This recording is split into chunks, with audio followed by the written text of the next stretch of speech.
ang mga ilaw at mga tinapay sa loob ng toldang tipanan. 24 na kabanata. Sinabi ng Panginoon kay Moises na iutos ito sa mga Israelita. Magdala kayo ng purong langis mula sa pinigang ulibo para sa ilaw na nasa labas ng kwarto, kung saan nakalagay ang kahon ng kasunduan doon sa toldang tipanan, para patuloy itong magningas sa presensya ng Panginoon. Sisindihan ito ni Aaron tuwing takipsilin, at patuloy na pagniningasin hanggang sa umaga. Dapat tiyakin na laging nagniningas ang mga ilaw sa patungang ginto nito.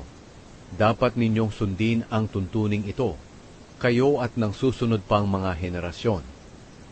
Ang mga tinapay na inihahandog sa presensya ng Diyos. Magluto kayo ng 12 pirasong tinapay, na ang bawat isa ay gawa sa 4 na kilo ng magandang klaseng harina. Pagkatapos ilagay ninyo ito sa mesang ginto sa presensya ng Panginoon.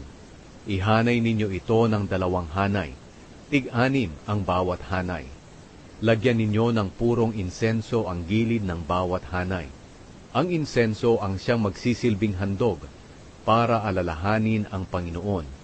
Susunugin ito bilang handog sa pamamagitan ng apoy sa halip na ang tinapay. Dapat laging maglagay ng tinapay sa presensya ng Panginoon tuwing araw ng pamamahinga. Ito'y tungkulin ninyong mga Israelita magpakailanman. Ang mga tinapay na ito'y para kay Aaron at sa kanyang angkan.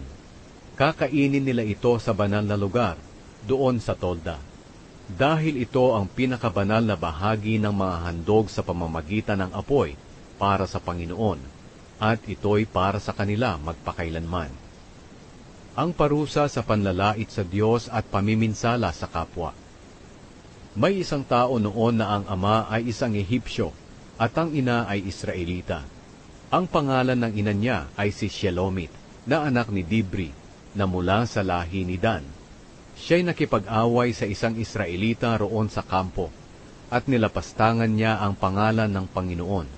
Kaya dinala nila siya kay Moises, at ikinulong nila siya hanggang sa malaman nila kung ano ang kalooban ng Panginoon na gawin sa kanya. Ngayon, sinabi ng Panginoon kay Moises, dalhin ninyo sa labas ng kampo ang taong iyon na lumapastangan sa akin, at ang lahat ng nakarinig ng kanyang paglapastangan ay magpatong ng kanilang mga kamay sa ulo niya, bilang patunay na siya'y dapat managot, at pagkatapos, babatuhin siya ng buong mamamayan. At sabihin mo sa mga Israelita na ang sinumang katutubong Israelita o dayuhang naninirahang kasama nila, nalalapastangan sa aking pangalan ay mananagot. At dapat siyang batuhin ng lahat, hanggang sa mamatay siya. Ang sinumang pumatay ng tao ay dapat ding patayin. At ang taong pumatay sa hayop ng kanyang kapwa, ay dapat palitan ito. Buhay na hayop ang ipapalit niya sa pinatay na hayop. Kapag sinakta ng sinuman ang kanyang kapwa, kailangang saktan din siya, katulad ng ginawa niya. Kung binali niya ang buto ng iba, babaliin din ang buto niya.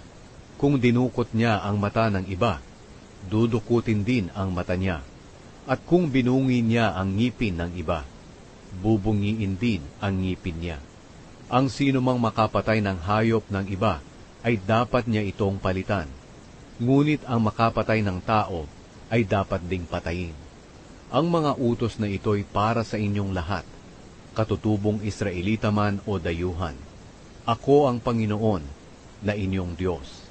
Pagkatapos itong sabihin ni Moises sa mga Israelita, dinala nila ang taong iyon na lumapastangan sa Diyos doon sa labas ng kampo at binato, ayon sa iniutos ng Panginoon kay Moises.